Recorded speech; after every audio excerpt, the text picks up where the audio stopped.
These referees are calling, they're blind. Like, I don't know what they're calling or they're told to call. I don't know if it's the WNBA commissioner, Kathy Engelbert, calling these, making them do these goofy calls. It's not good basketball. It's pretty obvious. The fans see it. I mean, it's blatant. Like, the WNBA finds itself at the center of an unprecedented crisis, as fans, players, and analysts unite in calling for Commissioner Kathy Engelbert's suspension following what many are labeling systematic bias against the league's biggest star, Caitlyn Clark. The Indiana Fever's phenomenal rookie has become the target of relentless physical play, questionable officiating decisions, and what appears to be a deliberate campaign to diminish her impact on the game. What is the Caitlyn Clark effect? And here is what Google told me. The Caitlyn Clark effect refers to the significant increase in popularity and visibility of women's basketball, particularly in the WNBA, driven by the rising star of Caitlyn Clark. Her record-breaking performances and engaging personality have captivated audiences, leading to increased attendance, media coverage, and overall interest in the sport. With Clark now sidelined due to injury and mounting evidence of preferential treatment towards certain teams, the basketball community has reached a breaking point that threatens the very foundation of women's professional basketball. The controversy centers on systemic officiating failures, perceived bias against Clark, and Engelbert's inability to address mounting concerns about player safety and competitive integrity. Of the month, the chickens was coming home to roost for the WNBA, because I'm telling you right now, there has been a lot of spooky things going on and people is tired of it. And quite frankly, the viewership is going down. See, the viewership was supposed to have been going up exponential, bang, how it took off last year. And I'm here to tell you that is not happening. Only team that is averaging 1 million views per game and looking like it's on track to maintain their viewership for the most part. The situation reached a boiling point on May 26, 2025, when the Indiana Fever announced that Caitlyn Clark would be sidelined for at least 2 weeks with a left quadriceps strain. This injury came on the heels of yet another controversial game against the New York Liberty, where Clark logged nearly 38 minutes of playtime while enduring what many observers characterized as deliberate physical targeting. And I'm telling you right now, man, Caitlyn Clark's shot was off, bro. These last couple games, she was not shooting well from three. We all seen it. She's missing a bunch of shots. I believe Caitlyn Clark been hurt, bro. The timing couldn't be more suspicious. Just as Clark was establishing herself as the face of the WNBA, she finds herself on the injured list after months of what fans are calling systematic abuse. But here's where things get absolutely insane. This isn't just about one injury or one bad game. We're talking about a pattern so blatant, so obvious, that even casual basketball fans are starting to question whether they're watching a legitimate sporting competition or some kind of manufactured drama designed to keep the league's biggest star in check. The only conclusion I can come to is they Right. want They want it to fail. They're calling hand check fouls on their biggest player. Could you imagine LeBron getting hand check fouls, or anybody, SGA, whomever, the biggest stars getting hand check? Yes, it may not be the only reason, but it doesn't help. You're absolutely right. But yes, you're sitting that star player, that cash cow, on the bench, and honestly, she is WNBA. Caitlyn Clark is the only reason people are watching. Sells out home and away every single game. If you're enjoying, please subscribe.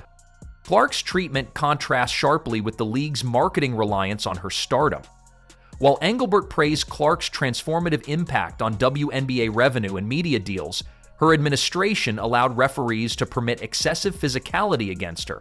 The numbers don't lie, and they paint a picture that would make even the most conspiracy-minded sports fans sit up and take notice. Game footage and statistical analysis reveal a troubling trend. Referees routinely ignored fouls against Clark while penalizing her for minor infractions. In one game, Clark received a technical foul for saying "come on" too loudly after opponents committed fouls that were not called. This double standard fueled accusations that officials were swallowing whistles to undermine her impact. Consider this jaw-dropping statistic. Caitlyn Clark has been the victim of 17% of all flagrant fouls committed in the entire WNBA this season. Let that sink in for a moment.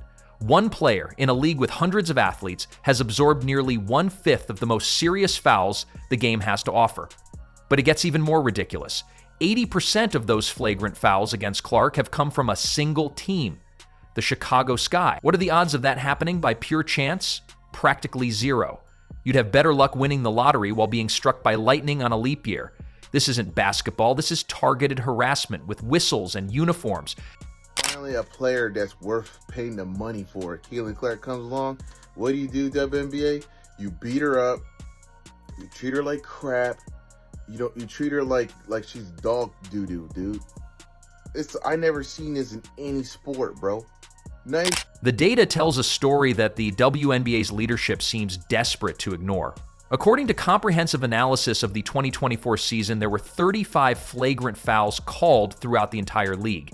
Clark was on the receiving end of 6 of them. To put this in perspective, other star players like Satu Sabali received 4 flagrant fouls in 38 games, while Ariel Powers absorbed 5 in 35 games. The difference? Those players weren't systematically targeted by specific teams the way Clark has been. But let's dig deeper into the Chicago Sky situation, because this is where the conspiracy theories start looking more like documented fact. The Sky didn't just commit flagrant fouls against Clark, they made it their mission statement. 4 out of Clark's 5 flagrant fouls in 2024 came courtesy of Chicago players. That's not competitive basketball, that's a coordinated campaign designed to intimidate and injure. The most infuriating part? Everyone saw it happening. Fans were screaming about it on social media, coaches were complaining to officials, and basketball analysts were documenting every missed call and non-call. Yet Commissioner Angelbert and her officiating crew continued to pretend like nothing was wrong. Like this was just normal competitive play between rivals. All right, now this is what I'm going to say about this situation. Is the Fever players, you got to know, this is how they're going to ref your games. They're going to let Caitlyn Clark be held, be hand-checked, have her arm chopped, and they're barely going to call fouls. Because of players are going to get away with what they get away with. If you allow a player to foul a player all game long, guess what? They're going to foul them all game long. If you thought the flagrant foul statistics were bad, wait until you hear about the officiating disasters that have plagued Clark's games. Take the recent contest against the New York Liberty, a game that should have been a showcase for the league's rising star. Instead, it turned into a masterclass in how to rig a basketball game while maintaining plausible deniability. The referees in that game displayed such obvious bias that even casual observers were questioning their competence or their integrity. Clark was hammered on drive after drive to the basket, with contact so obvious that replay officials in slow motion couldn't miss it, yet the whistles remained silent. Meanwhile, Liberty players were drawing phantom fouls on minimal contact, creating a free throw disparity so lopsided it looked like the fix was in. Coach Stephanie White didn't mince words after the game, expressing her frustration with officiating that she characterized as fundamentally unfair. But here's the kicker. White isn't some rookie coach prone to emotional outbursts. She's a veteran who understands the game and knows when something isn't right. When experienced coaches start questioning the integrity of officiating, you know the problem has moved beyond simple incompetence into something more sinister. The most egregious example came in the final seconds of that Liberty game, when Clark drove to the basket with a chance to tie the score. The contact was clear, the foul was obvious, yet the officials swallowed their whistles and let New York escape with a victory they didn't earn. It's the kind of non-call that makes fans question whether they're watching legitimate competition or predetermined outcomes. Refereeing, we know it was terrible. We absolutely know the refereeing was shocking. Like, it was one of the worst referee games I've ever seen down the stretch. Like, it looked like it was rigged. It looked like it was rigged. There's no other way to describe it. It looked like it was rigged. I'm not saying it was rigged. I don't think it was rigged. It looked like it was rigged. And I tweeted this out last night. That if the WNBA is not rigged, they're doing a great job of making it. This brings us to the heart of the matter. Commissioner Cathy Engelbert's complete failure to address what has become the most obvious officiating scandal in recent WNBA history. Despite mounting evidence, fan outrage, and player complaints, Angelbert has remained conspicuously silent about the systematic targeting of her league's biggest draw. But Engelbert's problems go far beyond just the Clark situation. She's already faced significant criticism for her tone-deaf handling of racism and harassment issues within the league. When asked about the dark side of social media and racist harassment directed at WNBA players, Angelbert's response was so inadequate that it prompted immediate backlash from players across the league. Her inability to address serious issues with appropriate gravity has become a pattern that fans and players are no longer willing to tolerate. The Clark controversy has simply exposed what many have suspected for months. Angelbert is either unwilling or unable to protect the league's stars from obvious bias and systematic targeting. Whether it's conscious favoritism towards certain franchises or simple incompetence, the result is the same. The WNBA's credibility is being destroyed one missed call at a time. She avoided the WNBA referee question. He just said, he stated she could have got a bunch of calls, but she just skipped right over it. I think, again, that's why this year sustain the momentum we had last year and gain even new viewers. Because if you look at, we were up triple digits in every category, in every demographic, and young people, old people, young girls and boys were having watch parties and watching our games. So it was incredible. This is so bad. She avoided the WNBA referee questions about the calls with the physical. The most telling aspect of this entire controversy has been the unprecedented fan response. WNBA supporters aren't just complaining about individual calls or questioning specific decisions, they're organizing, documenting evidence, and demanding systemic change. Social media platforms are flooded with video compilations showing missed calls against Clark, statistical analyses proving bias, and calls for accountability that grow louder with each passing game. This fan revolt represents something unique in professional sports, a grassroots movement demanding fair treatment for a player who has single-handedly elevated interest in women's basketball to unprecedented levels. Clark's impact on the WNBA has been transformative. Attendance is up, television ratings are climbing, and mainstream media attention has reached levels the league has never experienced. Yet instead of protecting this golden goose, the league's leadership appears determined to let her be battered into submission. The irony is staggering. The WNBA finally has the superstar it has desperately needed for decades, a player capable of bringing casual fans into the fold and generating the kind of excitement that translates into revenue and growth. Yet the officiating and administrative response suggests an organization more interested in maintaining existing power structures than capitalizing on generational talent. Like Stephanie White,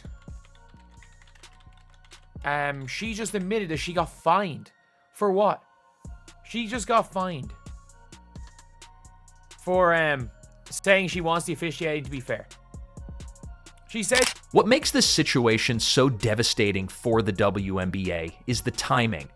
Women's professional basketball is experiencing unprecedented growth, with new fans discovering the sport and existing supporters becoming more engaged than ever before.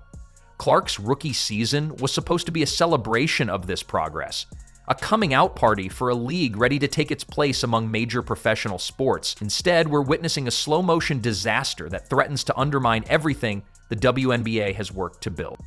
New fans who tuned in to watch Clark play are instead seeing obvious bias, questionable officiating, and a league that seems more interested in manufactured drama than legitimate competition.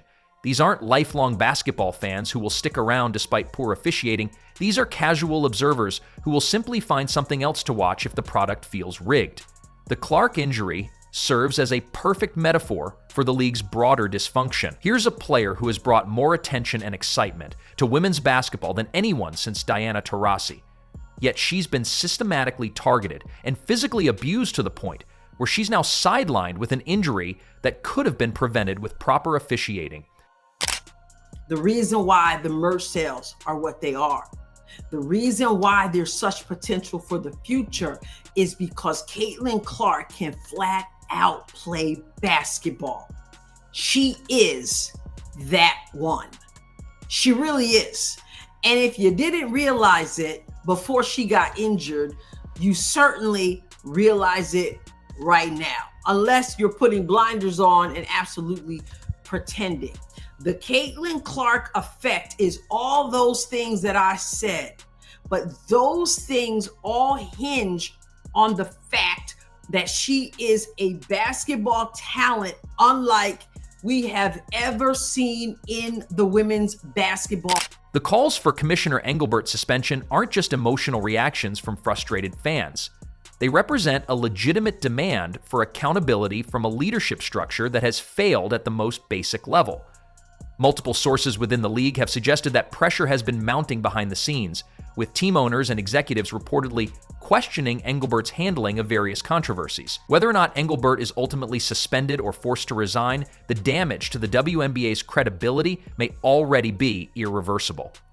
That's why this league is a joke. Kathy Angelbert should be ashamed of herself and just resign. She's garbage for this league. She's a garbage. They need a new commissioner, bro. They need me as commissioner. First of all, cut all this crap out. Let's just play some freaking basketball. Make the league about basketball. Isn't it a basketball league? Make it about basketball. The Clark controversy has exposed fundamental problems with officiating, administration, and competitive integrity that go far beyond any single commissioner or individual decision. The league finds itself at a crossroads. It can continue down the current path of questionable officiating and administrative dysfunction, risking the loss of its most marketable star and the fans she's brought with her, or it can implement serious reforms designed to ensure fair competition and protect player safety. The choice should be obvious, but given the WNBA's track record under current leadership, nothing can be taken for granted. Caitlyn Clark deserves better. The fans deserve better. And the future of women's professional basketball depends on the league's willingness to acknowledge these problems and take meaningful action to address them. The clock is ticking, and with each passing day of inaction, the WNBA risks squandering the greatest opportunity in its history.